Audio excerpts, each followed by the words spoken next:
Good evening. Good evening. I'm thrilled to be here tonight among all of you to introduce my father, Dr. Thomas P. Sculco. I want to offer my congratulations to Dame Mary Beard as well on this important award.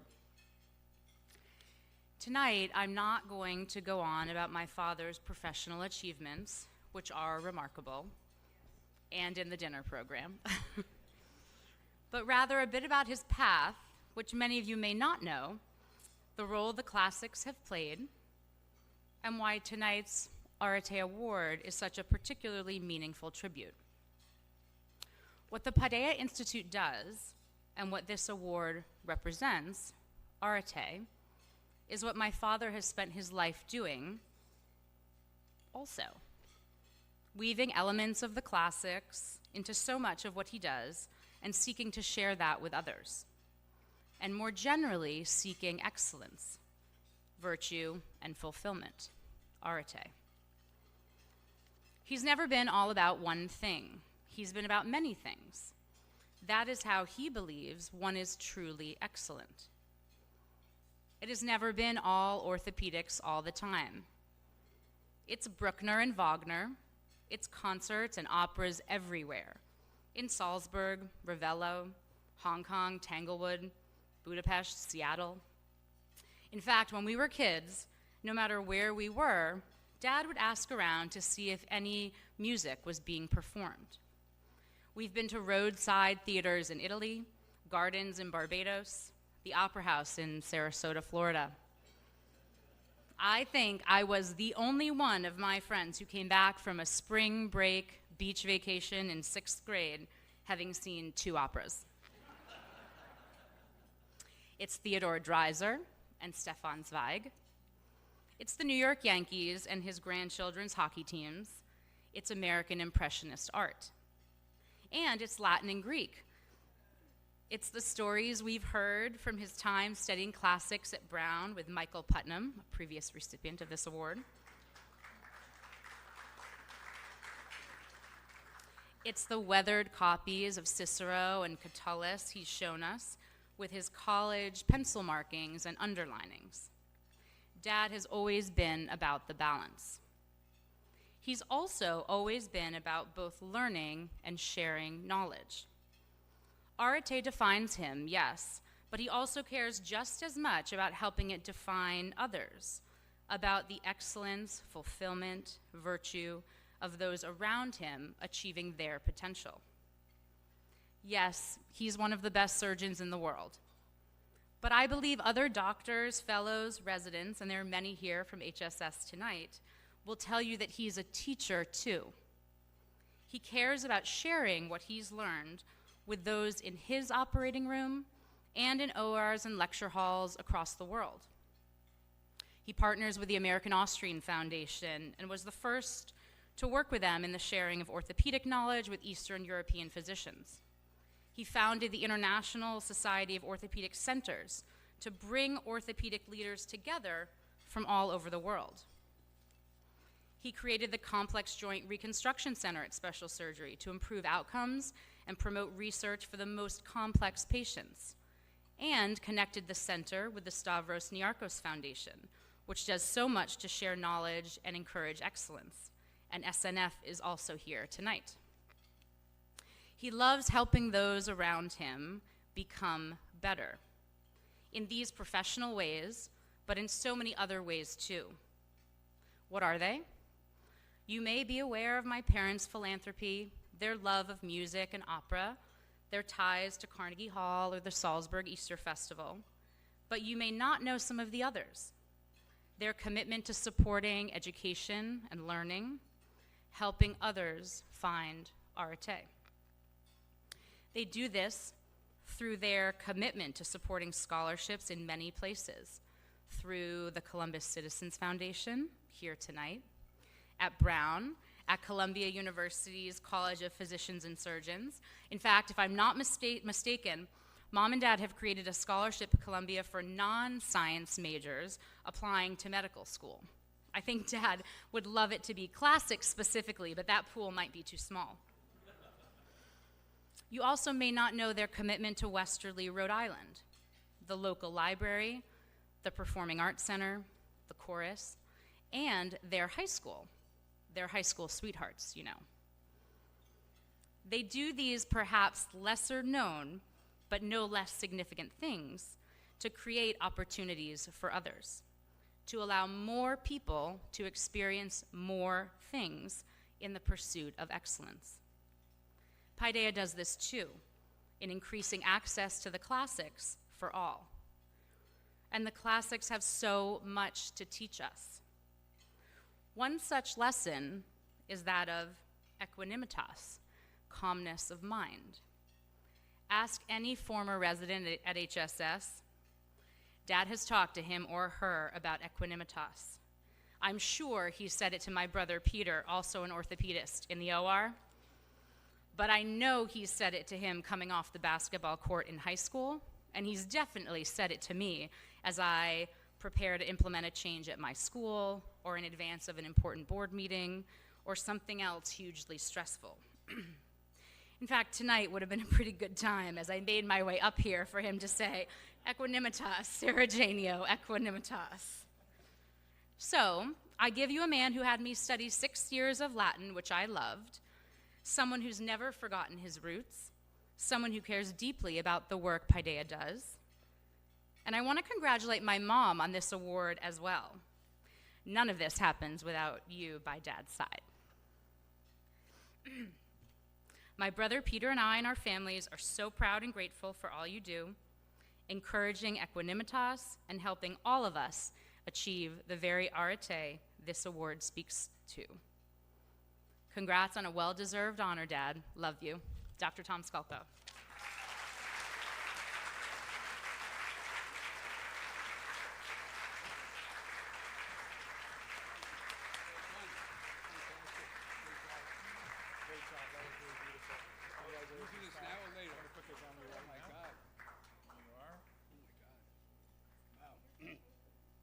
Come over here?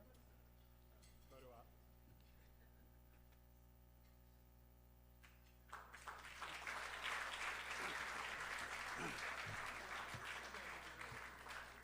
Okay, my goodness, how do you follow that? Thank you, Sarah Jane, for those wonderful remarks, and many thanks to Paideia for honoring me tonight with the Arete Award, which is indeed a great honor for me and my family. It is especially important to me because I was here in this room, I believe, 5 years ago when Michael Putnam, who was my professor of classics at Brown University, received this award. And I am indeed humble to be recognized with him. Those of you that know Michael Putnam in the room know that he's an outstanding scholar, classics to the core, and really has written some amazing texts and essays. Interestingly, in fact, going through an old file cabinet, we all have old file cabinets, this weekend, I found my senior thesis. This is my credentials, for which Michael Putnam was my preceptor. Here it is, and it is entitled, are you ready for this? Lucretius and the Idea of Progress, in the 5th book of De Rerum Natura, lines 925 to 1457. There it is.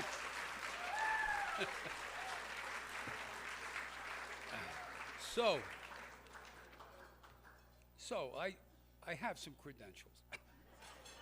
And when I look at this thing now, 60 years later, my God, 60 years later, I said, did I really write that? And grades were hard to come by back in that era. Professor Putnam gave me a B+, and I was ecstatic. In those days, a B+ was a big deal. just move on for a minute with lots of wonderful friends here to thank. Some of them you've heard mentioned, but I want to reiterate the thanks and the gratitude for Paideia for making this such a successful evening. Special thanks to the Stavros Niarchos Foundation, who have been very supportive of Paideia for many years. They are there, over there. That's their table.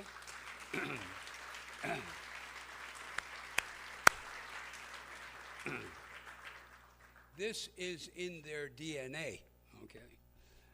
The Columbus Citizen Foundation, an Italian organization, very, very committed to education of our younger students. And they are the Columbus Citizen, back right there. So the Columbus Citizen Foundation.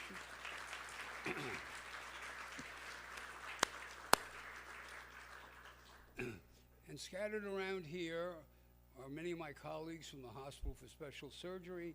And thank you all for coming tonight. Thank my wife also and my family.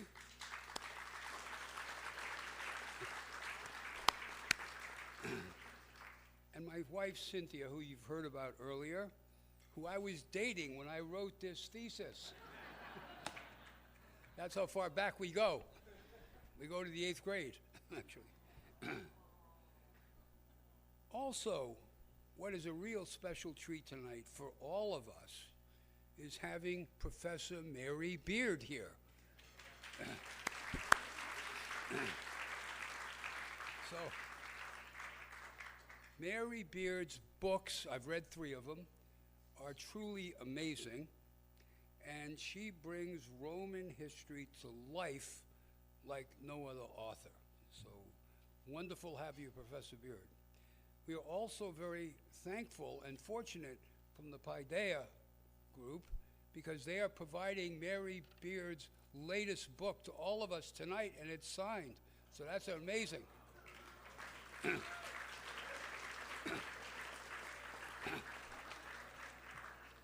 Okay, so let's get to the meat here. What is an orthopedic surgeon doing on this platform tonight? In fact, I went to university to study economics, okay? I thought that's, 60 years ago, I was going to be a businessman. That's what you did. Well, as a freshman, I enrolled in an ancient history course at Brown, and the professor was Charles Alexander Robinson. Now, I'm sure some of the classicists in the room will recognize his name. He was an amazing teacher, professor. He was brilliant, and he was an enthusiastic force as a professor. He was the author of our text that we use called Ancient History, and he proceeded to mesmerize the class with amazing insights into the ancients. I became a convert, and I switched my major, and I became a classics major.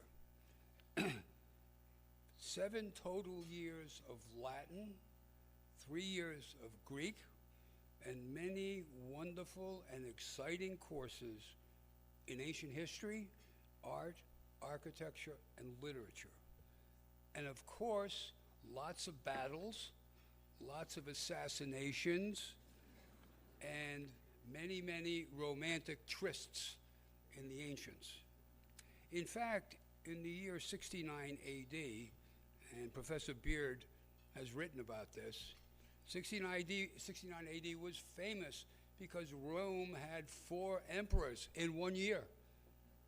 And some of them died by their own hand, but most of them by somebody else's hand. So very exciting stuff. I was well on my way to being an archaeologist. That's what I wanted to do. I applied into archaeology. I was going to be an archaeologist. So what happened? I also found that the biological sciences were fascinating. And my professors in those courses encouraged me to apply to medical school. And I applied to one medical school, thinking I'm an archaeologist, and that's what I'm going to do. So I applied to Columbia. I thought it'd be nice to live in New York. I grew up in Rhode Island. I spent my whole life there. And lo and behold, they accepted me. And why did they accept me? Because I was, quote unquote, an unusual applicant who could diversify the class. I was indeed the only classics major in the whole school.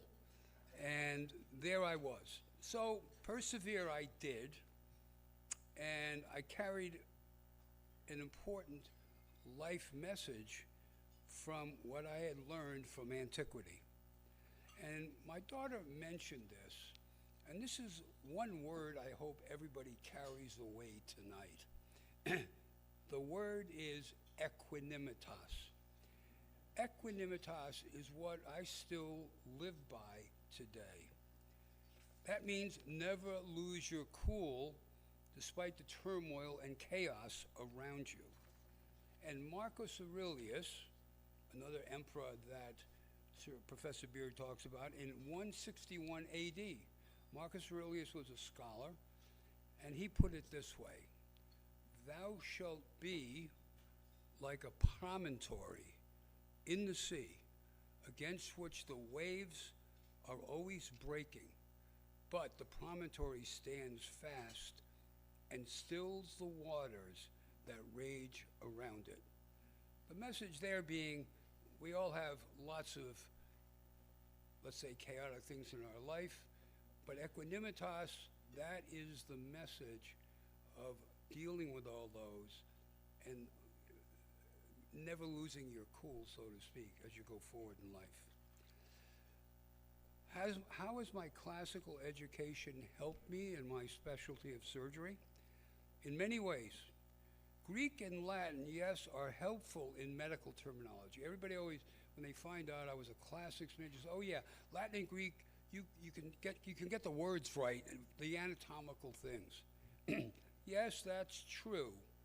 But far more important, in my opinion, is the analytical thinking that ancient language requires. So what do I mean by that? Medicine and surgery is quite simple, all about problem solving.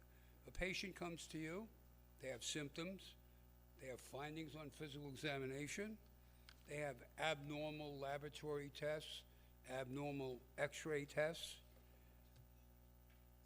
As a physician, you have to put the pieces together, come up with an answer, a diagnosis, and cure the patient.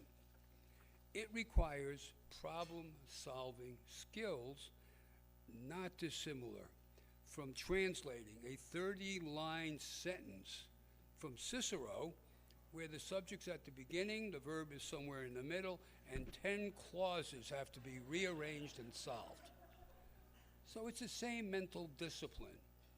And these logical problem-solving skills are quite unique to ancient language and translate well to the practice of medicine. And I've always said this since I left my classical background. I learned how to organize my thoughts, write clearly, communicate much better. My classical background softened my technological orientation and made me appreciate my patients more holistically.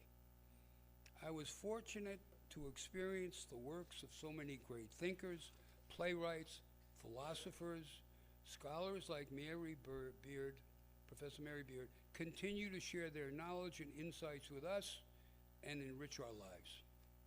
So Paideia has done a wonderful job at preserving this important aspect of education and making it available to so many students who would otherwise not have this opportunity.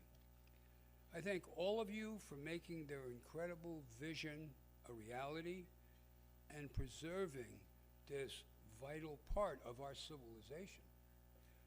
So thanks so much for the wonderful award, which I will cherish, and I end with the words of Catullus, Ode 101, where he said, anybody want to pipe in? Awe, awe, atque, wale. He went to visit the the grave of his brother who died many, many miles from his home, which means hail and farewell. Thank you very much.